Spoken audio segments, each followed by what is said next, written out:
नमस्कार दोस्तों, स्वागत है फिर से हमारे इस चैनल कृपा महादेव टिप्स पर। अगर आप भी अपनी लाइफ में कुछ सीखने की चाह रखते हैं तो हमारे इस चैनल को सब्सक्राइब करें।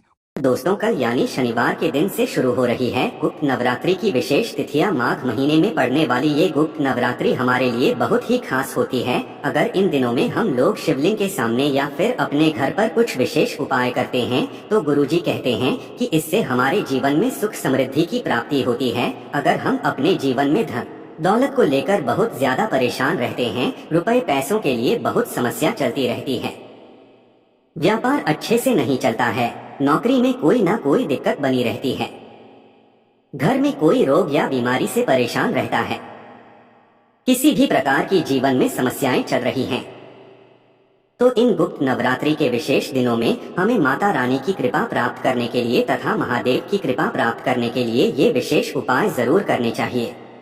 तो चलिए जानते हैं इन विशेष उपायों के बारे में। लेकिन उससे पहले एक प्रार्थना, अगर आप चैनल पर नए हैं तो कृपया हमारे चैनल वास्तविक जानकारी को सब्सक्राइब अवश्य कर लें। देखिए, आज का ये वीडियो बहुत ही खास होने वाला है, क्योंकि इस वीडियो में हम लोग गुप्त नवरात्रि के किसी भी एक दिन किए जाने वाले इन विशेष उपायों के बारे में जानेंगे। इन पूरे 9 दिनों में से किसी भी एक दिन अगर आप इनमें से कोई भी एक उपाय कर लेते हैं तो गुरु जी ने कहा कि आपका भाग्य परिवर्तित हो जाएगा। आपके जीवन में चाहे जैसा दुर्भाग्य चल रहा हो, चाहे जितनी विपरीत परिस्थितियां चल रही हो, सब सुधरनी शुरू हो जाएंगी। और अगर आपको धन की प्राप्ति नहीं हो पा रही है तो माता रानी की कृपा से धन की भी प्राप्ति होना प्रारंभ हो जाएगा। तो चलिए जानते हैं गुरु जी द्वारा बताए गए सबसे पहले उपाय के बारे में। देखिए, इस उपाय के लिए आपको थोड़ी सी हल्दी ले लेनी है। नवरात्रि के इन विशेष दिनों में से हम लोग किसी भी एक दिन इस उपाय को कर सकते हैं। इस उपाय के लिए आपको थोड़ी सी शुद्ध पीसी हुई हल्दी ले लेनी है और इसमें थोड़ा सा शुद्ध जल मिला लेना है। अगर आपके पास गंगा जल है तो आप गंगा जल भी मिला सकते हैं, या फिर यमुना जल है तो वो मिला सकते हैं, या फिर किसी भी पवित्र नदी का जल है तो वो आप मिला सकते हैं, या फिर कोई भी नदी का जल नहीं है तो फिर आप अपने घर का शुद्ध जल मिला सकते हैं और इस हल्दी को एक लेप की तरह तैयार कर सकते हैं। इसी के साथ आपको एक दीपक प्रज्वलित करना है। माता रानी के सम्मुख हम लोग नवरात्रि के दिनों में दीपक जरूर प्रज्वलित करते हैं। इससे हमारे भाग्य में उदय होता है, हमारे घर की नकारात्मक शक्तियों का अंत होता है। नवरात्रि के इन 9 दिनों में रानी पृथ्वी लोक में ही रहती है और हमारी समस्त मनोकामनाओं को परिपूर्ण करती है। इसलिए माता रानी को प्रसन्न करने के लिए और अपने जीवन में सुख समृद्धि की प्राप्ति के लिए आपको ये उपाय करना है। देखिए, आपको एक दीपक ले लेना है। दीपक आप चाहे तो मिट्टी का ले लें या फिर आप अपने घर पर शुद्ध आटा मारकर उसका भी दीपक तैयार कर सकते हैं। इस दीपक में आपको लंबी बत्ती का प्रयोग करना है, क्योंकि हम लोग अपने जीवन में धन धान्य की प्राप्ति के लिए, वंश की वृद्धि के लिए, अपने भी कार्य में बढ़ोतरी के लिए लंबी रुई की बत्ती का प्रयोग करते हैं। ध्यान रखिएगा, अगर आपको लाल रंग की बत्ती मिल जाती है, यानी अगर आप मौली के धागे की बत्ती का प्रयोग करते हैं तो आपके लिए सर्वोत्तम होगा, क्योंकि माता रानी को लाल रंग अत्यधिक प्रिय है। इसलिए आप लोग मौली के धागे की बत्ती ही लगाइएगा। इसी के साथ इसमें आपको शुद्ध देसी घी का इस्तेमाल करना है। अब देखिए, आप ये दीपक अपने घर के मंदिर में प्रज्वलित कर लीजिएगा। इस उपाय को आप पूरे 9 दिनों में से किस एक दिन कर सकते हैं। सुबह करना चाहें तो सुबह कर लें, शाम को करना चाहें तो शाम को कर लें। देखिए, आपके घर के मंदिर में माता रानी की कोई भी फोटो हो, माता रानी की कोई भी मूर्ति हो, चाहे माता दुर्गा की हो, चाहे माता पार्वती की हो, चाहे आपके कुलदेवी की हो या माता लक्ष्मी की हो, कोई भी फोटो, कोई भी प्रतिमा हो तो उनके सामने आपको ये दीपक रख देना है। लेकिन दीपक के नीचे आप कुछ चावल के दाने जरूर रख दीजिएगा। दीपक आप ऐसे ही मत रख दीजिएगा, इसके नीचे कुछ चावल के दाने दीजिएगा और उसके ऊपर ये दीपक रखकर दीपक प्रज्वलित कर दीजिएगा।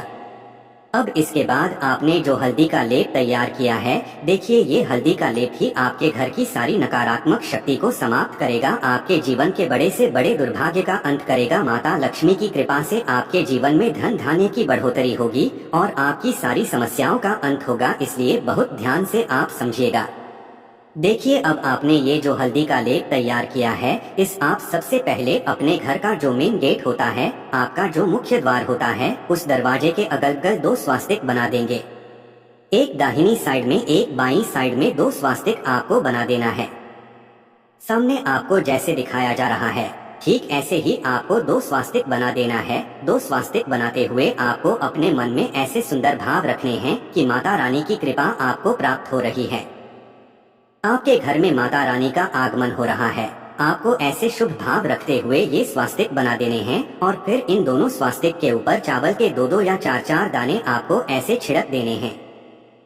ध्यान रखिएगा, जब आप ये हल्दी के स्वास्तिक बनाएंगे तो आपको अपने अनामिका उंगली से ही बनाना है, यानी आपके जो हाथ की तीसरी उंगली होती है, उसी उंगली से आपको ये स्वास्तिक बनाना है। और स्वास्तिक के बीच में 4 बिंदी जो रखी जाती है, वो भी आपको रखना है।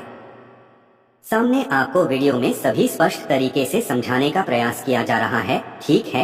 ऐसे आपको ये 2 स्वास्तिक बना देना है। बाद आपको तीसरा स्वास्तिक बनाना है। अपने किचन में देखिए, आपकी किचन में अगर मटका रखा है तो मटके के आसपास जो दीवार है उसके ऊपर आप बना लीजिए या बाल्टी रखिए, तो उसके आसपास जो दीवार है वहाँ पर बना लीजिए। या फिर मटका बाल्टी नहीं है, अगर आपके किचन में रो लगा हुआ है तो उसके आसपास या उसके पीछे जो दीवार है उस पर आप स्वास्तिक बना लीजिए। और स्वास्तिक बनाते हुए आपको अपने मन में ऐसे सुंदर भाव ही रखने हैं कि माता रानी का आपके घर में आगमन हो रहा है। स्वास्तिक बनाइए, स्वास्तिक में चारों बिंदी रखिए और फिर से 2-4 दाने, 5 दाने इस स्वास्तिक के ऊपर छिड़क दीजिए। इसके बाद चौथा स्वास्तिक आपको अपने घर के मंदिर में बनाना है। आपने अभी मंदिर में जो दीपक प्रज्वलित किया है, उसी मंदिर में आपको ऊपर या दाहिनी साइड या बाईं साइड कहीं पर भी एक स्वास्तिक बना देना है।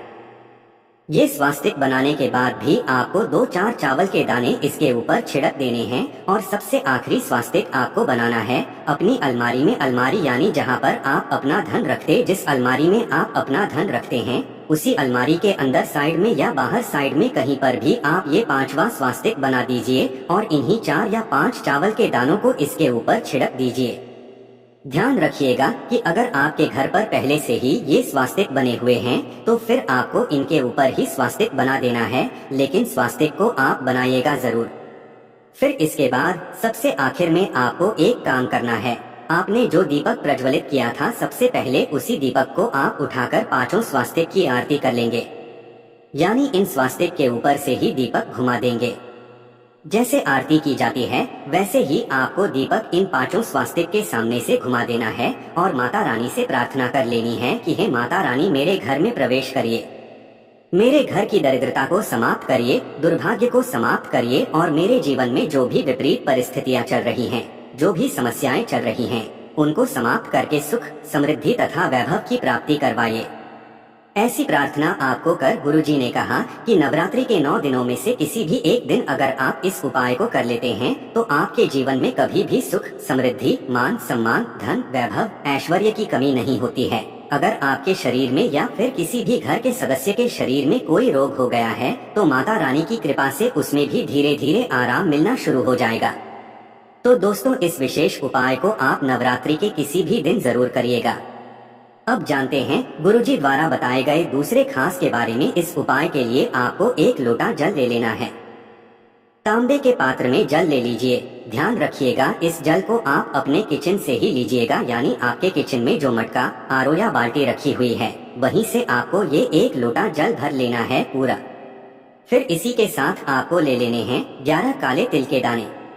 काले तिल के दाने भगवान विष्णु के पसीने से उत्पन्न हुए हैं, इसलिए आपको 11 काले तिल के दाने ले लेने हैं। अब ये काले तिल के दाने इसी 1 लोटे जल में डाल लेना है।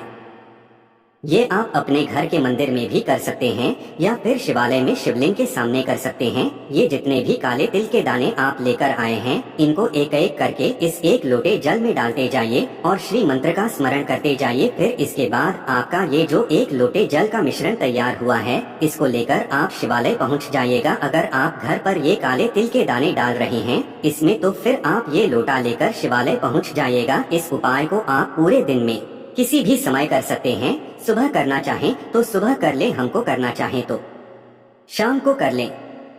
गुरुजी ने कहा कि आपको शिवालय पहुंचकर सबसे पहले दक्षिण दिशा में बैठ जाना है और उत्तर दिशा की तरफ अपना फेस कर लेना है। लेकिन अगर शिवालय में भीड़ है तो ऐसी स्थिति में आप किसी भी दिशा में बैठकर शिवलिंग की पूजा प्रार्थना कर सकते हैं। देखिए, अब ये एक लोटे जल का मिश्रण आपको शिवलिंग के ऊपर धीरे धीरे समर्पित करते जाना है और लगातार श्री मंत्र का स्मरण करते जाना है। और जल समर्पित करने के बाद आपके जीवन में जो भी संकट चल रहे हैं, जो भी समस्याएं चल हैं, जो भी कर्ज बना हुआ है, उनको दूर करने की महादेव से प्रार्थना कर लेनी है। फिर वापस अपने घर आ जाना है। गुरुजी कहते हैं कि इस उपाय को आप नवरात्रि के किसी भी शनिवार के दिन या फिर किसी भी सोमवार के दिन कर सकते हैं। अगर आप इन दोनों में से किसी भी एक दिन इस उपाय को करते हैं तो आपको महादेव की कृपा प्राप्त होती है। और अगर आपके जीवन में शनि से संबंधित कोई समस्या चल रही है तो वो भी बहुत ही जल्द समाप्त हो जाती है। आप अपने हिसाब से इन उपाय को कर सकते हैं। कोई भी दिक्कत, समस्या या परेशानी आती है, इन उपाय करने में आप मुझे कमेंट करके पूछ सकते हैं। ये थे पूज्य गुरुजी द्वारा बताए गए कुछ बहुत ही खास उपाय। अगर आपको जानकारी अच्छी लगी हो तो वीडियो लाइक करिएगा। श्री शिवाय नमस्तुभ्यम। हर हर महादेव।